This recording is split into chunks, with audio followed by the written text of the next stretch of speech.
Mom's pearls. Mom's pearls.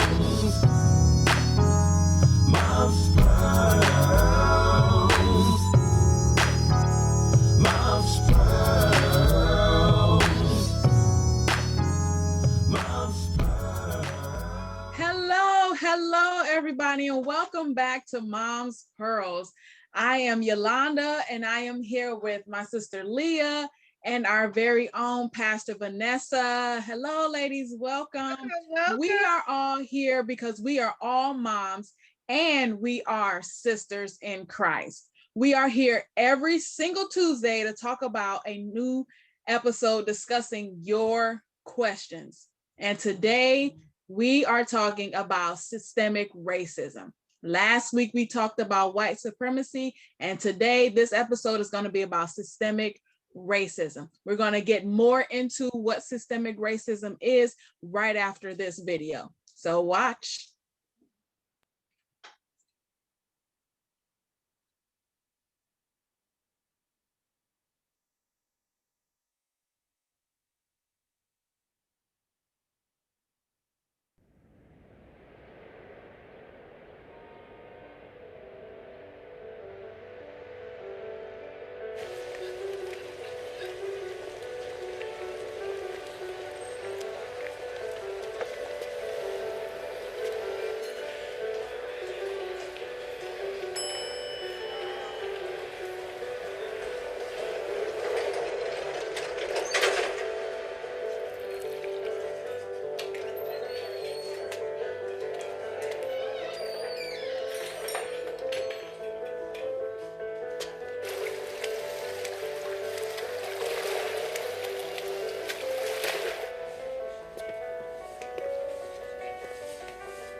All rise.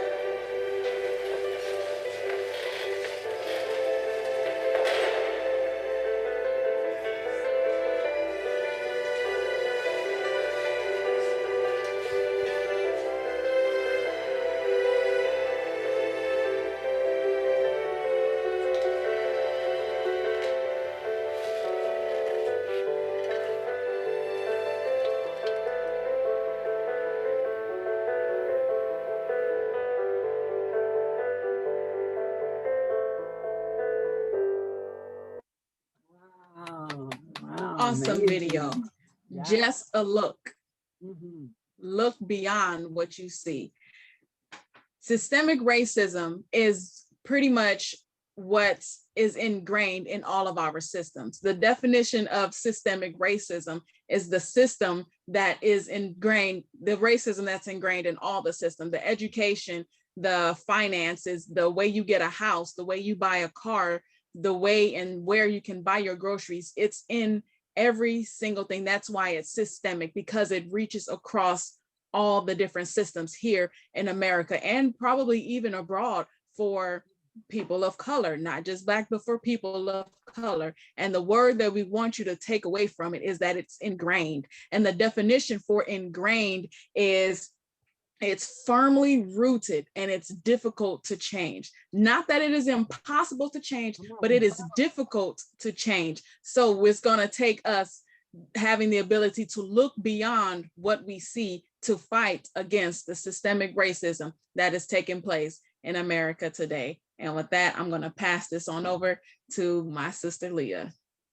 I love it. I love that video because the idea that it's difficult to change just shows that everybody in that video needed to change. Not just the individual that it was targeted towards or that it was about, but everybody needed to change. And it only works if we all change together, if we all look at it differently, look at it outside of how we feel about certain situations. Like, that's the good thing about it. So I love that video. It just brings a different perspective, a different light to who we are as human beings. That's who God created us to be. At the end of the day, when we're linked up with Christ, then we're just trying to live our life the best way that He has for us to live it.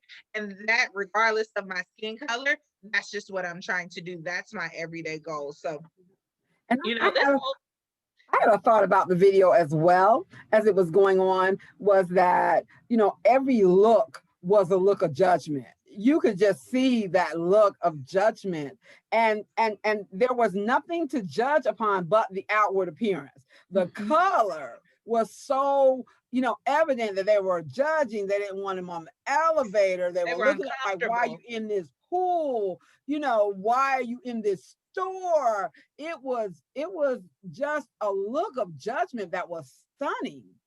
And I'm Yes. telling you, that's a basis. The And that's look all it that takes. stood out a lot to me was with the mom and the daughter. So the little girl is waving, but the mom, she looked over and saw who she was addressing, and she immediately rolled up those two windows. So there was a difference between the back seat of that vehicle and the front seat of that vehicle with the look that they both had. And it speaks Telling you. volumes. It does. It's a whole world of difference. And that brings us back to our definition of systemic racism. And the whole reason that it was created, it was designed on purpose so that that back seat didn't get in line with that individual. So that that front seat was there to keep it in line and say, no, no, no, we don't fraternize that way. No, no, no, we don't do that. No, no, no, Yes. that's not, you're looking at it like, oh, it's just another human. We say hey to everybody, so I'm gonna say hey to him. But no, no, no, that's really not just another human. That's a whole different entity, and we have to Yes. treat it as such. And so we have to behave and act accordingly. And that's the unfortunate part about it. And that's when you look at systemic racism, that's clearly what you see. This isn't a human being. These aren't human beings. These are different entities, and we have to treat them as such. We have to treat them a certain way. We have to say, hey, hey, hey, no, you can't go here. Hey, hey, hey, no, we have to keep them in line. We have to keep them there because they're not the same as the rest of us. Therefore, they don't deserve the same opportunities. They don't deserve for the same doors to be open, the same connections. They can't walk down the same street. We can't give them access to the same things that we have. We have to continue to, like we've been saying from the book all along, Stamps, we have to continue to control the narrative. And we do that, especially when you look at systemic racism. The main way that we keep it happening and that we start it is by doing it by controlling education, by controlling our schools, by controlling our children, so that they're on the playground at 2 and 3 playing of different colors, races, everything like that. But when they get 12 and 13, we're making clear lines. No, no, no, I don't play with those type of people anymore. No, no, no, they were a friend at 2 and 3, but they're not a friend now. They could be coming to my house to steal something. They haven't ever stolen anything before in their lives, but they could be coming to steal something. They could be coming to do anything. My parents said, it's that whole idea. And ladies, I don't know. If we don't get it right with our children, if we don't start with our children, if we don't start educating our children differently and showing them the light of the matter and the truth of the matter, then we will continue to repeat the systemic racism. But again, it takes everybody in that video. It takes each and every one of us acknowledging there is a problem, there is an issue. Systemic racism is real. It doesn't just belong to me. It's for everybody. So what do you ladies think about that? Absolutely. I totally agree with you. And I see it, I believe that we have to acknowledge it first. We're never going to change it. It's never going to happen except we acknowledge it first, that it exists. This is just like being an alcoholic. If you never acknowledge that you are, you don't make any steps to change it. And so, from our school system all the way down, until we acknowledge that it exists in America, is real, that's only when we'll be able to begin to change it. Exactly. And the point you were making earlier, Leah, it stood out to me. What reminded me was that how they went and captured the Blacks and brought them over here and enslaved them, and to bring them into the Christian light because they were savages. They used Christianity to say, oh, they need to be humanized. They are savages. They're not real people. So we are using this as a way to conform them, to train them. And there was nothing that that man did in that video that was different or outside of anything anybody else was doing. He was walking down the street playing with his son. He was in the restaurant eating his breakfast. Nothing was different about him except the color of his skin. And it comes down to the education. What are we teaching our children? How are we teaching our children? That mom, she definitely taught her daughter a lesson in that 2 seconds that she took to roll that window up. It's all of it. I absolutely 100% agree that it is about the education of the children. We can't break those systems until we all, like our pastor said, until we all accept it and until we change our children. All right. Absolutely. That's major. That is major to me. Look, I'm so excited about being here and just to having the opportunity to kind of talk about this because, you know, for one thing, we don't talk about it in the church, which is where we probably ought to be talking about it because that's a big place where a lot of racism exists.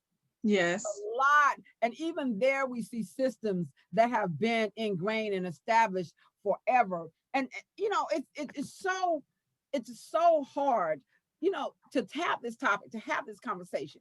When you think about what it really means. And I was looking at this one particular definition. I want to share this with you all because I'm like, did anybody really think, do you ever think about the fact that somebody deliberately goes out of their way to set this narrative and establish this narrative as a structure and a foundation to ingrain it on purpose in this country?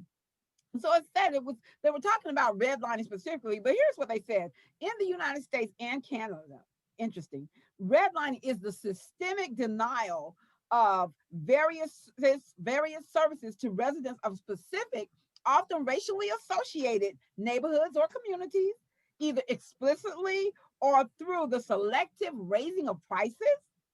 You know, the best known examples of redlining have involved denial of financial services, such as banking or insurances, other services such as healthcare, or even at supermarkets, and we talked about that earlier, you know, have been denied to residents based upon their color, based upon this geography or this location of where we live and how we do. And we teach that from the beginning, and it's historical in nature, which makes it so difficult to combat. It's extremely difficult to combat. And so it reminds me just how deeply ingrained it is. And I want to just ask our audience, what do you think about it? Do you believe that this exists? Because we have a whole side that would deny the existence. They would not admit it. And until that point where we would admit it, and even when we have things that happen, such as the case where they had historically in May of 2015, the U.S. Department of Housing and Urban Development announced that Associated Bank had agreed to a $2 million settlement over redlining in Chicago and Milwaukee. Listen, this happened, but still, you know, it's like, we'll pay, but we're not going to admit. What do y'all think? Is that crazy or what? It's there. It's open. It's exposed. But there's still a big lie that people are buying. You figure it out. Tell me. It's very crazy. And it's that whole idea that Yolanda mentioned earlier with that difficult to change part. It's that whole difficult to change because, again, you get to say, okay, we'll pay, but we won't admit. So therefore, we don't have to change. Like, we're just going to fork out money, but we're not going to change our systems. We'll just move to the next state or the next group that doesn't know, that's unaware, and we'll see how long we can get away with it until somebody finally changes. It was just like an article I read where the one lady said that she had went and she was trying to get refinancing for several times. So finally she brought in a white counterpart and took down everything that represented her family, her culture, her life. And she had that counterpart stand in and the price went up drastically. Like, they were like, oh yeah, we've got you, here you go. You're like, the whole red carpet is laid out. When you know that I'm not, come on, what are we doing here? What are we doing here? But again, that's difficult to change. So I'm one person and I'm fighting this issue with this huge mass company and this huge idea that, oh, this doesn't exist. She was just the numbers were incorrect. We had a person make a mistake. It wasn't intentional. Da, da, da, da. But no. These things are intentional and they're on purpose. Absolutely.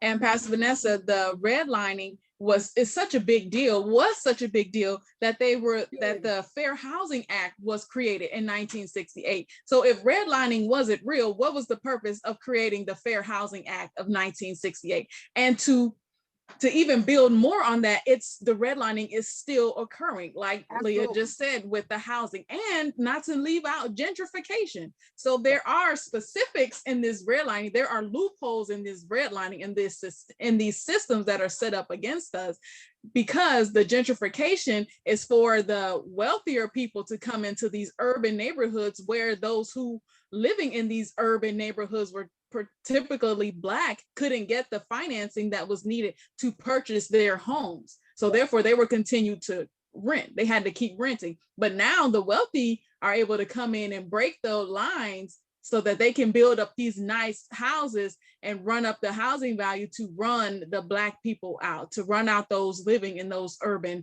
homes.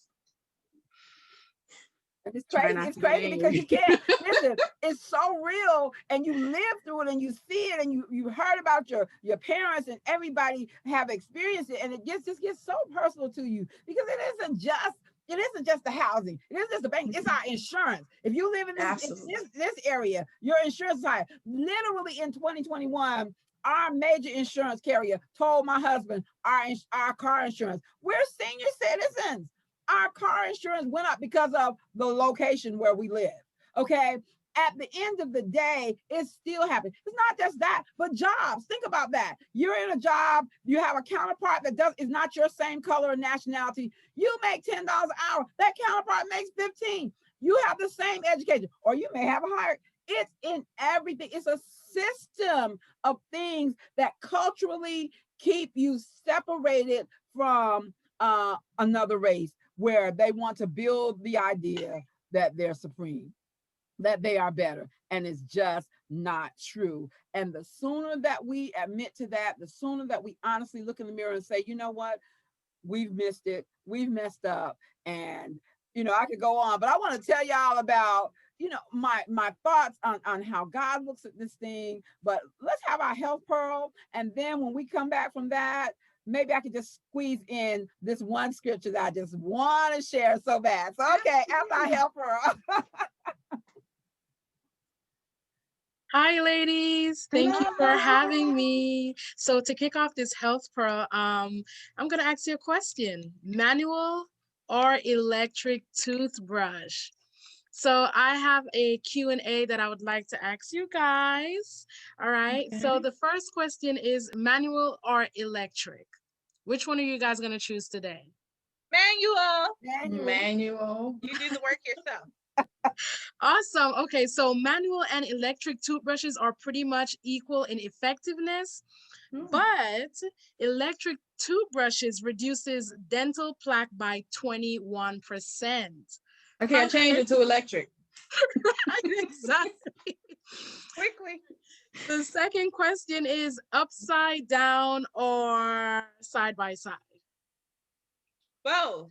You're supposed to go up and down, side to side, front to I back. just usually do upside down. Upside down. All right. So the American Dental Association recommends that you brush by gently placing your toothbrush against your gum line at about 45-degree angle to get the plaque that hides. Then use gentle back and forth strokes over one tooth, guys, like one tooth at a time to clean them.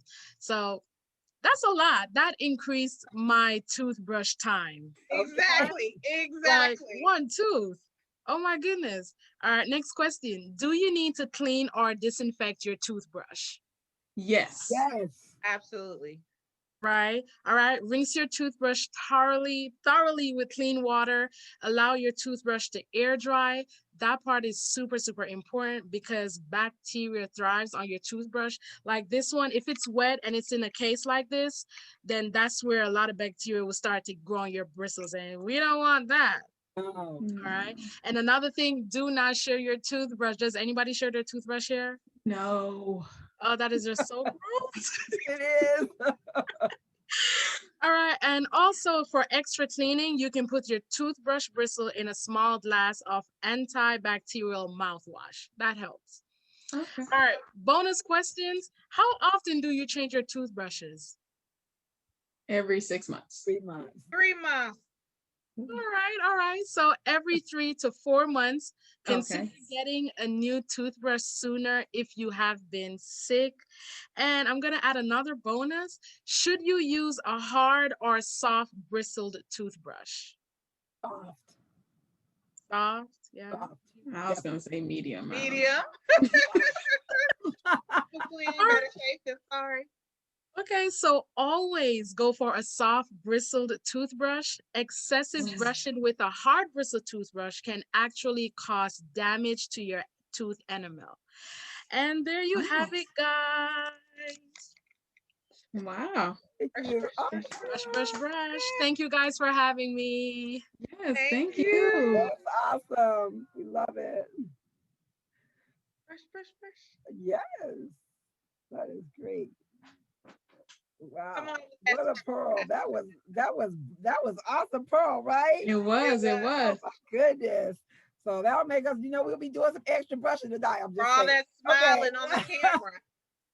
But back to our topic, it is real concerning the things that we're talking about in our systemic racism. But I wanted to share this one scripture with you. It's from Zechariah 3, verse 10, and it says, each of you will invite your neighbor to come and enjoy peace and security, surrounded by your vineyards and fig trees. And of course, it's Zechariah, so that's an Old Testament scripture. But just from the perspective of God ordained us to come together as a unit, as a community, as a people, and have peace and come together and share with our neighbors. It was never no design to be a colored thing. We should be able to live side by side. But look, that we saw in that video, it should never be happening. It's just not his way. And to allow this systemic racism to continue, it's definitely not what we should do. And I'm going to let you go on, Sister Yolanda, with our impact, but it's real and it's still affecting. It isn't just past.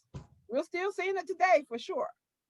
Absolutely, because of systemic racism, like I stated earlier, it also impacts the our social economic status, our money, to keep it simple. It affects our money. So like Pastor Vanessa mentioned earlier, the job systems, you and somebody else that's at same level, a white counterpart could make more than you.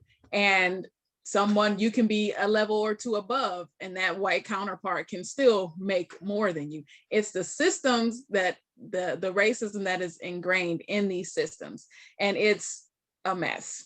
So we're still commenting on the book Stamped. So just so you know, we're still in that same realm. So you can still continue to follow along with this conversation, with the discussion.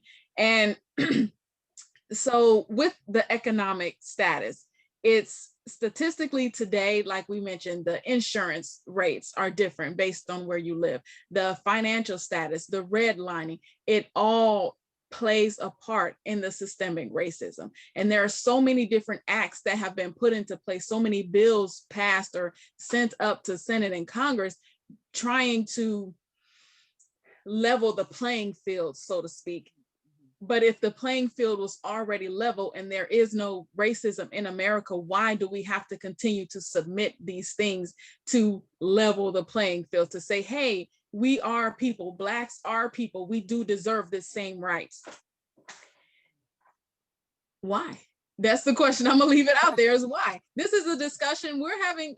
We're talking with one another. You send the messages and comments in the chats, and we can further the discussion there. So with the book, there were some notes mentioned. When the slaves were freed, there were also white indentured servants, and the freed white indentured servants, they were awarded 50 acres of land. Listen, don't get upset, because we've been fighting for that 50 acres and a mule. So I just want to know that it is very relevant and evident that we are aware of that.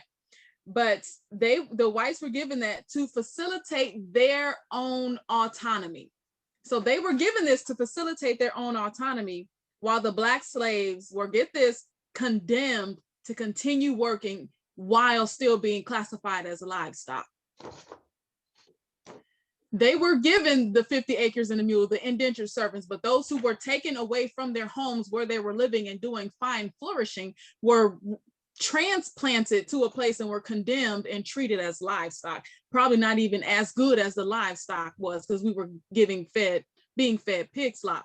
But and they started to come together. The white indentured servants teamed up with the black slaves, and they were going to go against the system, and they were going to make it a way so that blacks and whites can, the poor ones can make their way up the ladder. And what do you think happened? The wealthy white was not in agreement with that at all. And so the tensions rose, and the rich white landowners enacted racist laws in order to restore social order. What is this social order? To keep the whites above the blacks and make black people the common enemy. Why does black people have to be the common enemy? We were brought here on the basis of we had nothing. We were stripped of everything. So the economic, the financial disparities that we are under, it has been ingrained in the system. It has been ingrained across the systems with the housing.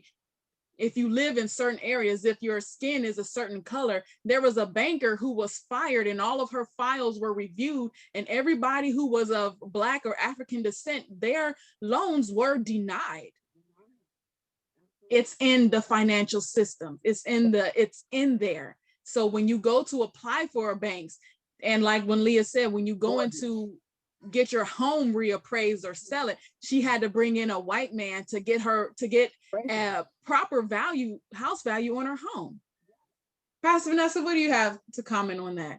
You know, it's so real. It's in everything. And I personally have owned a business.